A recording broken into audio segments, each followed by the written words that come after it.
तो कहानी शुरू होती है आयताना से, जो कई सालों बाद अपने मॉम डैड से मिलने उनके घर आती है। वो उन्हें सरप्राइज देना चाहती थी, लेकिन दरवाजा किसी अजनबी औरत ने खोला। पता चला कि ये औरत उसकी मॉम डोरी की दोस्त है। आयताना सोचती है कि उसके पेरेंट्स उसे देखकर बहुत खुश होंगे, पर उल्टा सब घबरा जाते हैं। उसका भाई सॉल थोड़ा खुश होता है, क्योंकि बचपन से वो आयताना से बहुत प्यार करता था। डोरी डरते हुए पूछती है कि वो यहाँ क्यों आई है। आयताना कंफ्यूज होके कहती है कि वो तो बस आपसे मिलने आई थी, सोचा था आप खुश होंगी। तभी उसके पापा बीच में बोल पड़ते हैं कि जाओ तुम ऊपर जाकर अपने कमरे में आराम करो। आयताना ऊपर जाती है, लेकिन उसे लगता है कि कोई पहले से ही उसके बेड पर सो रहा है।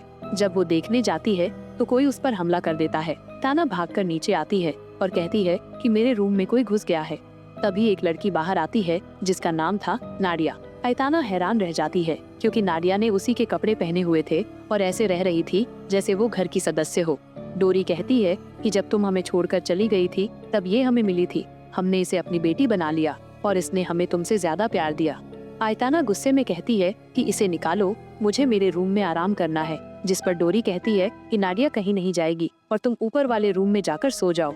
आयताना गुस्से में थी, लेकिन गैबी ने उसे समझाते हुए कूल डाउन किया और दोनों आराम करने के लिए ऊपर चले गए। ऊपर जाते समय आयताना नाडिया को घूरती है, क्योंकि उसके मॉम डैड उसे कुछ ज्यादा ही तवज्जो दे रहे थे।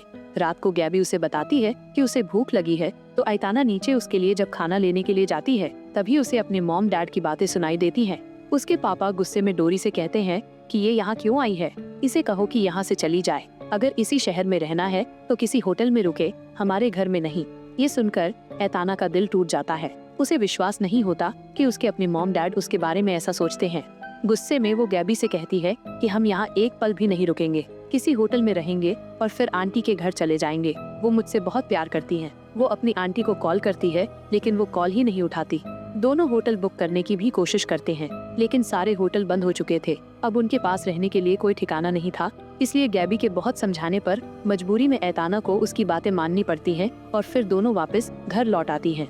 अब थकी हुई आयताना तो सो जाती है, जबकि नीचे गैबी आयताना की मॉम डोरी की मदद कर रही होती है। अचानक आयताना डर के मारे उठती है और देखती है कि नाडिया उसके बेटे को उठाए हुए है, जैसे उसे नुकसान पहुंचाने वाली हो। वो दौड़कर अपने बेटे को वापस ले लेती है और दूध की बोतल लेने नीचे जाती है। गुस्से में वो अपने पेरेंट्स पर चिल्लाती है कि इसे घर से निकालो, ये हम सबको नुकसान पहुंचाएगी और ये मेरे बेटे को भी नुकसान पहुंचाने वाली थी। पर कोई उसकी बात नहीं सुनता। ऊपर से आयताना को ये भी बुरा लगता है कि उसके मॉम डैड ने नाडिया के लिए क्रिसमस गिफ्ट्स और कैंडीज भी ले रखी थी। फिर आयताना उसी रूम में जाती है जो कभी उसका हुआ करता था और अब नाडिया का बन चुका है। वो नाडिया के खिलाफ सबूत ढूंढने लगती है, ताकि अपने पेरेंट्स को दिखा सके कि ये लड़की सही नहीं है, जिसे उन्होंने अपने घर में रख लिया है। आखिर उसे नाडिया की एक आईडी मिलती है जिसमें उसका असली नाम लिखा होता है। वो आईडी लेकर अपने मॉम डैड के पास जाती है और कहती है कि देखो, ये झूठ बोल रही है, ये वो नहीं है जो बन रही है। ये एक बहरूपिया है जिसने आपको बेवकूफ बनाया। लेकिन डोरी गुस्से में कहती है कि चुप हो जाओ आयताना, तुम इसके बारे में क्या जानती हो? वो तो एक बेचारी इनोसेंट लड़की है। एक दिन बेसहारा जब वो बरसात वाले दिन हमारे पास आई थी तो उसने सिर्फ खाना मांगा था। बदले में वो सारा घर संभालती है, हम सबका ख्याल रखती है, तुम्हारे भाई सॉल का भी ख्याल रखती है। जो प्यार तू हमें नहीं दे सकी वो नाडिया ने हमें दिया, इसलिए अब वो हमें तुमसे ज्यादा प्यारी है। डोरी आगे कहती है कि अगर तुम्हें इतनी ही तकलीफ है उससे तो फिर वैसे ही चली जाओ जैसे पहले चली गई थी। आयताना टूट जाती है ये सब सुनकर और फैसला करती है कि अब वो यहाँ नहीं रुकेगी, लेकिन उसका भाई सॉल उसे रोकता है। वो इमोशनल होकर कहता है कि तुम जानती तो हो कि मैं तुमसे कितना प्यार करता हूँ। तुम इतनी मुश्किल से यहाँ आई हो इतने सालों बाद, और मैं नहीं चाहता कि तुम यहाँ से चली जाओ। उसके कहने पर आयताना इस बार क्रिसमस पार्टी तक रुकने को मान जाती है, लेकिन आयताना का गुस्सा अभी भी थमा नहीं था। वो कमरे की खिड़की से देखती है कि घर में बहुत सारे मेहमान आए हुए हैं, लेकिन उसके अंकल आंटी नहीं आए। सारे मेहमान बूढ़े लोग थे जिन्हें आयताना पहचानती भी नहीं थी। वो एक्सपेक्ट कर रही थी कि उसके अंकल आंटी आएंगे, लेकिन वो आए नहीं। वो नीचे जाकर सबसे बात करना चाहती थी, लेकिन उसका रूम लॉक था। बाहर निकलने के लिए आयताना बालकनी से कूद जाती है, जिससे सभी मेहमानों की अटेंशन आयताना की तरफ चली जाती है। सब चौंक जाते हैं। डोरी कहती है कि आयताना बदतमीजी मत करो, ये क्या बर्ताव है। लेकिन अब आयताना ठान चुकी थी कि वो यहाँ से नहीं जाएगी और नाडिया का सच सबके सामने लाकर रहेगी। तभी उसे उसकी आंटी का कॉल आता है, जिसे वो पहले कॉल कर चुकी थी।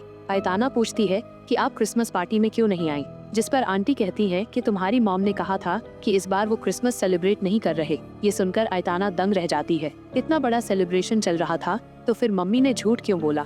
आयताना पार्टी में जाती है और देखती है कि सब लोग एक इसको बहुत तवज्जो दे रहे हैं। निकोलस सबको ड्रिंक्स देने को कहता है और डोरी की दोस्त सबको ड्रिंक्स देती है। फिर आइटाना के डैड सबकी अटेंशन अपनी तरफ करते हैं और कहते हैं, मेरी प्यारी बेटी आओ और यहाँ सभी लोगों से कुछ कहो। तब आइटाना को पहली बार लगता है कि उसके पापा ने उसे बुलाया है। वो खुश हो जाती है, लेकिन जैसे ही वो उठती है उसके पापा कहते हैं कि मैं नाडिया की बात कर रहा हूँ, तुम्हारी नहीं। ये सुनकर आइटाना का दिल फिर टूट जाता है। इससे पहले कि नाडिया कुछ कहती, आइटाना अपना आपा खो देती है। वो सबके सामने चिल्ला देती है कि ये लड़की मेरे मॉम डैड की बेटी नहीं है, बल्कि मैं उनकी बेटी हूँ। ये एक धोखेबाज है। न जाने इसने कैसे मेरे मॉम डैड को अपने जाल में फंसा लिया। वो निकोलस और बाकी मेहमानों पर भी चिल्ला देती है, जिससे उसके डैड को उसकी इस हरकत पर बहुत गुस्सा आ जाता है। तो वो उसे अपने कमरे में जाने को कह देते हैं। गैबी और उसका बेटा रूम में ही थे और अब आइटाना भी सो जाती है। लेकिन रात को बेटा भूख से रोने लगता है। जब आइटाना नीचे दूध लेने जाती है, वो देखती है कि अब वो शोर शराबा और पार्टी खत्म हो चुकी थी। खैर, उसे इससे कोई फर्क नहीं पड़ता। वो बस दूध लेकर ऊपर जाने लगती है। तभी वो देखती है कि नाडिया मेहमानों के कपड़ों से कुछ चुराने की कोशिश कर रही थी। गुस्से में आइटाना नाडिया का हाथ पकड़ लेती है और उसे खींचते हुए ऊपर ले जाती है और बोलती है कि अब वो सबको उसका असली चेहरा दिखाकर रहेगी, तुम एक चोर हो। और जब वो अपने मॉम डैड को चिल्लाकर बुला रही होती है, तभी नाडिया गिड़गिड़ाते हुए बोलती है कि प्लीज ऐसा मत करो, मेरी जान खतरे में है, प्लीज मेरी बात समझो, ये लोग मुझे मार डालेंगे, मुझे जिंदा नहीं छोड़ेंगे। लेकिन आइटाना उसे वहीं छोड़कर अपने मॉम डैड के रूम की तरफ चली जाती है। जैसे ही वो अंदर जाती है तो देखती है कि वहाँ कुछ अजीब चीजें रखी थी जो किसी काले तांत्रिक रिचुअल जैसी लग रही थी। उसी वक्त बाहर सब लोग नाडिया को ढूंढने निकल चुके थे। आइटाना जल्दी से भागती है और नाडिया को पकड़कर एक बड़े से अलमारी के अंदर छुपा देती है। वो उसके मुंह पर हाथ रख देती है ताकि नाडिया की आवाज बाहर न जाए। नाडिया डरते हुए बताती है कि ये लोग उसे मारना चाहते हैं, जबकि उसने किसी को कुछ नहीं किया। लेकिन उसे पूरा यकीन है कि ये सब निकोलस की वजह से हो रहा है। अब बात एक इंसान की जान की थी, इसलिए आइटाना नाडिया से वादा करती है कि वो उसे कुछ नहीं होने देगी, बल्कि उसे बचाएगी। लेकिन तभी आइटाना को अपने बेटे के रोने की आवाज आती है। डर के मारे वो बाहर निकलती है और इधर उधर पूरा घर चेक करती है, लेकिन उसका बेटा कहीं भी नहीं मिलता। फिर वो गार्डन में भी जाकर ढूंढती है, पर उसका कोई पता नहीं चलता। और तभी अचानक कोई पीछे से उस पर हमला कर देता है, जिससे वो बेहोश हो जाती है। थोड़ी देर बाद जब आइटाना को होश आता है तो वो देखती है कि उसके हाथ पैर बंधे हुए हैं और उसके सामने सारे पार्टी वाले लोग खड़े थे। तभी निकोलस सामने आता है और आइटाना का मुंह पकड़कर बोलता है कि जो यहाँ चल रहा है उसे चलने दो, उसमें तुम कुछ नहीं बोलोगी। हम सब एक कल्ट के मेंबर हैं और मैं इसका लीडर हूँ। हम शैतान की पूजा करते हैं और उसी शैतान से हमें ऐसी ताकत मिलती है जिससे हम कुछ भी कर सकते हैं। आज उसी ताकत से हम तुम्हारे भाई को ठीक करने वाले हैं, लेकिन इसके लिए एक बलिदान देना होगा, एक ऐसे इंसान का जो तुम्हारे मॉम डैड ने गोद लिया और तुमसे ज्यादा प्यार दिया। इसी वजह से उन्होंने नाडिया को अपनाया ताकि आज उसकी बलि देकर तुम्हारे भाई को ठीक किया जा सके। आइटाना ये सब सुनकर चिल्लाने लगती है कि आप लोग इतने निर्दयी कैसे हो सकते हो, एक जिंदा इंसान की जान ले लोगे।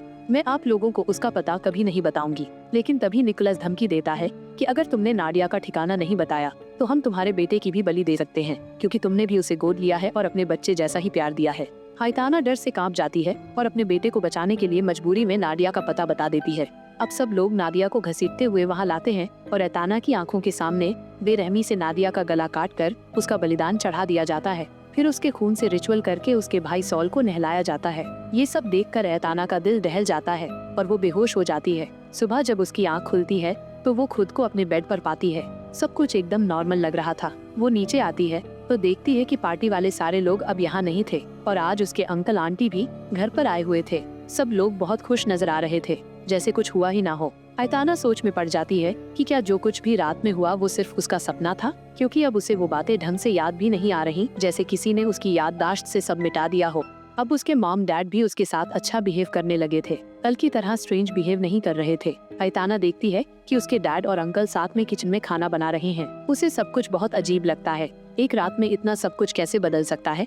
अपनी इस कंफ्यूजन को दूर करने के लिए और सच का पता लगाने के लिए वो गार्डन में जाती है, जहाँ की सारी सेटिंग पिछली रात से बिल्कुल अलग होती है। अब आइटाना मान लेती है कि रात वाली सारी घटना बस उसका एक सपना था, लेकिन जैसे ही वो वापस घर के अंदर आती है तो उसके होश उड़ जाते हैं। उसका भाई सॉल अब अपने पैरों पर चलने लगा था, यानी ये सब सपना नहीं था। उसके मॉम डैड ने सच में नाडिया की बलि दी थी, जिससे उसका भाई ठीक हो पाया। नाडिया के बारे में इन्होंने सभी लोगों को यही बताया कि वो चोर थी जो सब कुछ चुरा कर भाग गई, क्योंकि अब आइटाना के पास कोई सबूत नहीं था जिससे वो इस सच्चाई को साबित कर सके।